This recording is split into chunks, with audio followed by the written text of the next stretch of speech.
In our passages today, we see the rewards of faith. By faith, the psalmist receives forgiveness.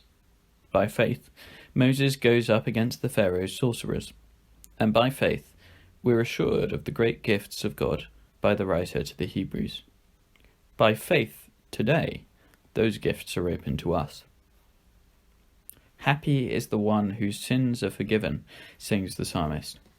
He's well aware of his sins, as, when we are honest with ourselves, we all are. How could we not be? Our conscience accuses us, and rightly so, because we serve a God who is perfect, and our sin forms a barrier. But repentance brings relief, and the Lord imputes no guilt, he sings.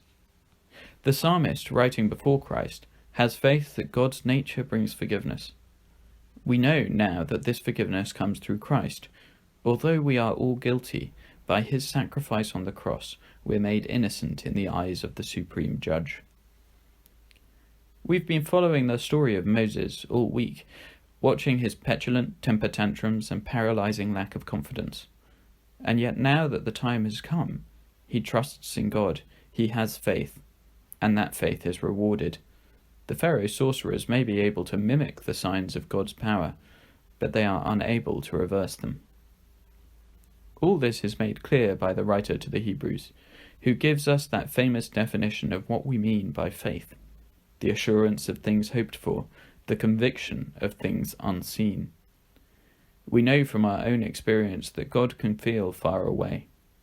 Maybe in the strangeness of our current reality, we feel like that, but we know through faith that he's closer than ever. Faith is our offering to God, trusting in his goodness, on the basis of all that we know of his character.